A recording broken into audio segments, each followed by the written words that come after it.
This is Giovanni Savastano says, hello, Wave, and Diego Vasquez, hola, hola, bienvenido. Hello, Wave, finally I'm able to apply. I've kept checking this last month, but I kept missing the chance. I'm a self-taught character artist interested in the video game industry. My goal is to work in the studio, work mainly with fancy characters, but I don't want to get too specific and consider only one style. Creatures, wall, monster. Yeah, let's take a look.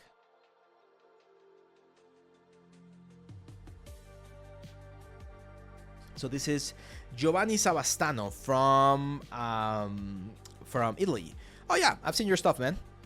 I've seen your stuff. Okay, so this Luffy right here, I think I've already mentioned this. I'm not sure if you submitted before, but I've mentioned that this looks a little bit on the uncanny valley side of things. Like the smile looks very, very creepy, and I think it's because the teeth are way too consistent. They're very like similar in size and shape.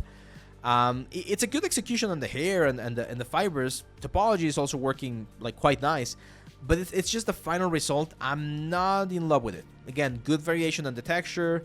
We can definitely incorporate more wrinkles. See how soft it looks on the face? That's part of what makes this guy look a little bit on the uncanny valley.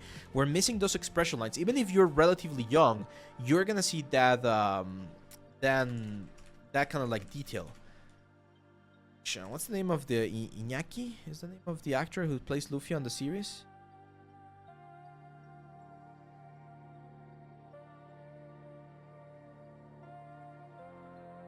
There you go. So if you take a look at his face, there are wrinkles, there are folds, right? There on the eyes, there on the nose, there on the mouth. Of course, there's a little bit of an expression going on here, but I want you to look at all of the different details that we see right there. The pores, right? Like the scar. Like there's different things that make the skin look a lot more alive.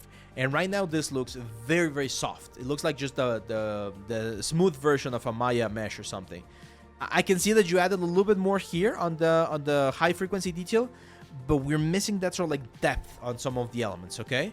And that is one of the things that I think is not helping you with the sort of effect. Now again, you did pick a sort of like a weird mix of the realistic and stylized character, because Luffy is very stylized, right? So I've never seen a Luffy version, and we do have this character as a reference. So one thing that you could do is use this guy as your reference for the next time that you try doing Luffy, because that's what people are gonna think about when they think about a character, okay? And this one I think I've already seen as well on the Discord. Much better. Like I can see a little bit more. You're still missing that. Again, you're still missing those folds, man. You're still missing those forms as well. Like the depth on the face to really see all of those wrinkles, all of those elements. Texture looks okay. Reminds me a little bit of like Horizon Zero Dawn, which I see that you definitely use as an inspiration. Yeah, in general, I think it looks fine. I would play a little bit more with material definition as well. Like some of the leather looks very similar to the skin, so you either make it more glossy or less glossy so that we have a little bit more contrast. Would be an idea there. And one of the most important things is going to be your optimization. So okay, yeah, optimization is not bad. 1.0 to, yeah, I definitely see the improvement there.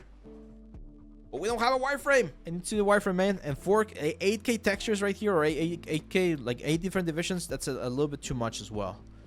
Again, I understand these are your hair cards, and then this is the scalp. Yeah, I guess so. I guess this makes sense. Again, I still think it's a little bit too much in terms of the amount of elements. You can bake a lot of these things down. But this is a good project. Now, one thing that I would like to ask you, I'm not sure if you're here in the chat. Oh, there you are. There you go. Yeah, how long did it take you? Because I know you've been working on these characters for several months now, and I'm not sure if you like maybe we need to pick the pace a little bit more, right? Because one of the things you're gonna need, especially as a character artist, are more pieces. 2 pieces right now. I think we're on the low side of things. We need at least 2 or 3 more pieces, and if you're gonna wanna get a job relatively soon, we need to try to do one character every 5 weeks probably, or every 4 weeks if possible, okay? So I'm not sure how long it took you to do this one in particular, but if you can do one in this similar sort of like level of quality in, again, like 5 months, that would be a good option, okay? Cocoeli says, could do a bus for the next project. I am particularly not super fond about bus. I do have a couple of them on my portfolio, I think, and I do use some of them on the projects on YouTube because they're fast. But ideally, you might want to try to do it in like a full character. Yeah, 5 weeks, Anthony, but that's taking into account that you're going to be spending the amount of time that someone would do in the studio. So that would be 40 hours per week at least. So we're talking about 200 hours, right? So it's 200 hours is a really good amount for a full character. If you cannot do 40 hours per week and you can only do 2 hours per week or 3 hours per week, well, it's definitely going to take you longer. But usually a really, really good, like high quality character is about 200 hours, I would say. Sometimes more, sometimes less. Depends on the complexity, of course. But that's usually the sort of like the timeline. Dracmos, what's up, man? Welcome. Welcome. Satellan as well. What's up, my friend? Hello, hello. Welcome.